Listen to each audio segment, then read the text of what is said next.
ఏంట్రా బాబు, చెప్పండ్రా బాబు, వినండ్రా బాబు, ఇలాంటి buildup dialogues కొట్టే బిల్డప్ బాబాయ్ మరొకసారి మన ముందుకు వస్తే ఎలా ఉంటుందో చూసేద్దామా? ఈసారి కూడా మంత్రం ఉంటుంది, అద్భుతమైన మంత్రం ఉంటుంది. ఇంకోటి చెప్పాను నీకు నేను, ఈసారి టీఆర్ఎస్ గెలవబోయే సంఖ్య 95 నుంచి 105 మధ్య ఉంటుంది. రాసుకోవాలి.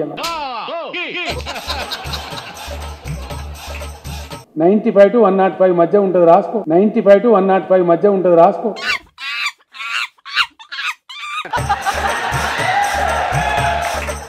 రాష్ట్రంలో సెంచరీ మోగాలే, 100 దాటాలే. కేసీఆర్ గారు తిరిగి 3వసారి ముఖ్యమంత్రి కావాలి. కామెడీయా చేసేది చెప్పండి రా బాబు. మెయిన్ రైవల్ని ఎవరిని కూడా మేము అనుకోవడం లేదు. వాస్తవంగా చెప్పానంటే 95 to 105 మధ్య మేమే గెలుస్తాం అనుకున్న రైవల్ ఏం తెచ్చిందండి. తెలంగాణలో సంటి పిల్లగాడిని అడిగినా, పండు ముసలిని అడిగినా హ్యాట్రిక్ కేసీఆర్ దే అని వీళ్ళందరూ కూడా చెప్తున్నారు.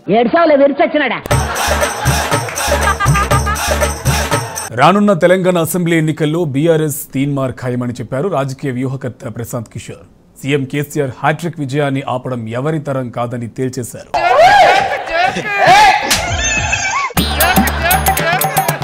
और साउथ इंडिया के हिस्ट्री में कभी भी 3 बार लगातार कोई सीएम नहीं बना है और हम चाहते हैं लोगों का आशीर्वाद होगा तो जरूर केसीआर साहब तीसरी बार मुख्यमंत्री बनेंगे, ऐसा हमारी आश्वासन है. ఆ ఒక్క మాటతో లేచి 2 జేబుల్లో చేతులు పెట్టుకుని నడుచుకుంటూ వెళ్ళిపోతున్నాను. నేను ఎక్కడికి వెళ్తాను కూడా నాకు తెలియదు.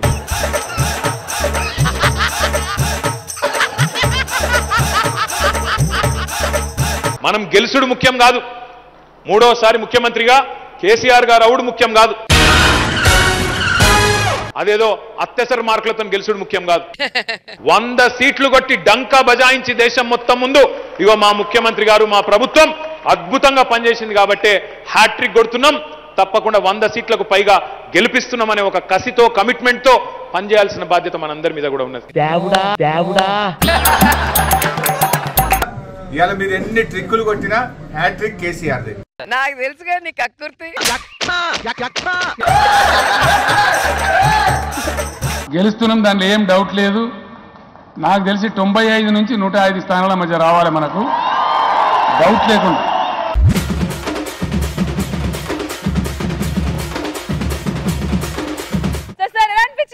బాగుంది. ఎప్పుడు చేసినా ఎవరు చేసినా బాగుంటుంది. స్కిట్ చాలా బాగా చేశారు. Very good. రోజా గారు, సో ఈ రోజు కనిపించింది పర్ఫార్మెన్స్ మాకు. మీ ఫేస్ ఎక్స్ప్రెషన్స్ అన్ని కూడా ఇప్పుడు ఒక్కొక్క ఫేస్ క్లోజ్అప్ వేస్తే అసలు రియాక్షన్ ఉంది. మీ శాడిజం గురించి ప్రపంచం అంతా గుసగుసలాడుకుంటుంది స్కిట్ తర్వాత. చాలా బాగా చేశారు. మాకైతే చాలా ఎంటర్టైనింగ్ గా ఉంది.